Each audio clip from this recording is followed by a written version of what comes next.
میرا نام ماریا ہے۔ میری عمر 22 سال ہوئی تو میں نے کالج جوائن کر لیا۔ ہم بہت ساری لڑکیاں ایک ساتھ کالج جاتی تھیں اور ہمیں بس ہمارے گھر سے اٹھا کر کالج لے جاتی اور شام کو گھر چھوڑ جاتی تھی۔ ایک دن ہمیں چھٹی ہوئی، میں گیٹ کراس کر رہی تھی تو سیکیورٹی گارڈ نے مجھے بلایا اور مجھ سے میرا نام پوچھا۔ کہنے لگا مجھے اپنا نمبر دے دو، میں آپ کو پڑھائی کی انفارمیشن دیتا رہوں گا تاکہ آپ اچھے نمبروں سے پاس ہو جاؤ۔ پاس ہونے کا لالچ تو ہر لڑکی کے دل میں ہوتا ہے۔ میں نے سوچا چلو ٹھیک ہے، ہو سکتا ہے اس کی کوئی جان پہچان ہو۔ میں نے اسے اپنا نمبر دے دیا۔ میں گھر واپس آئی تو وہ مجھے کال کرنے لگا۔ میں نے کال اٹھائی تو کہنے لگا میں تمہیں پاس کروا دوں گا ایرا وغیرہ باتیں کرنے لگا، اور کال سے فارغ ہوئی تو میسج کرنے لگا اور مجھے سیدھی ہی بات کر ڈالی کہ میں تم سے پیار کرتا ہوں، تم بھی میرے ساتھ پیار کرو۔ میں نے کہا پاگل ہو گئے ہو، میں کالج پڑھتی ہوں اور تم اس کالج کے گارڈ ہو، یہ کیسے ہو سکتا ہے؟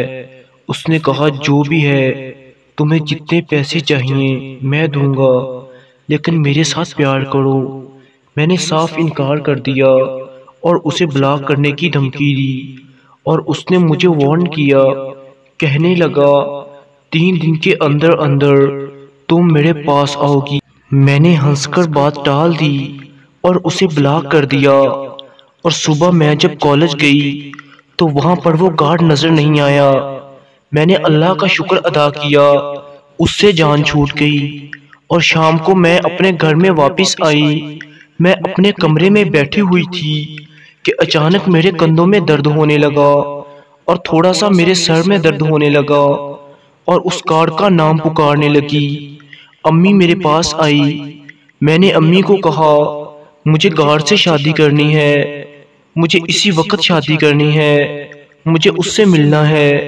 امی اور ابو حیران اور پریشان تھے۔ مجھے اس سے اتنا پیار ہو گیا کہ اس کے بغیر ایک پل بھی نہیں جی سکتی تھی۔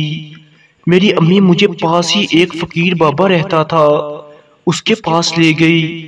اس نے جیسے ہی مجھے دیکھا تو کہنے لگا آپ کے اوپر کالا جادو ہوا ہے، اس وجہ سے تم اس کے پیار میں مائل ہوتی جا رہی ہو، اس نے تمہارے بالوں سے کالا جادو کیا ہے۔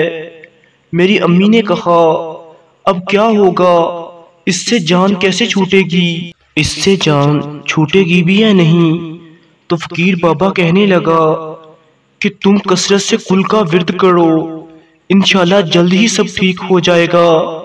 میں واپس آئی اور چاروں کل پڑھنے شروع کر دیے۔ آہستہ آہستہ وہ میرے دل سے اتر گیا، میری طبیعت تھوڑی سی بہتر ہو گئی۔ 2 دن کے ورد نے کل نے میری اس درندے سے جان چھڑوا دی۔ بے شک اللہ ہی ہر مصیبت کو ٹالتا ہے۔ میرے گھر والوں نے پولیس کو رپورٹ کی تو وہ گارڈ وہاں سے غائب ہو گیا، ہمیں نہیں ملا، پتہ نہیں کہاں چھپ گیا۔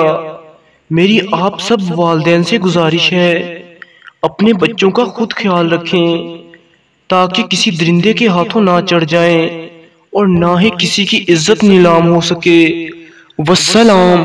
تو پیارے ناظرین، اگر آپ کو یہ ویڈیو پسند آئی ہے اور آپ ایسی مزید ویڈیوز دیکھنا چاہتے ہیں تو پلیز ہمارے چینل RAH وائس کو سبسکرائب کریں اور ویڈیو کو لائک ضرور کریں۔ والسلام۔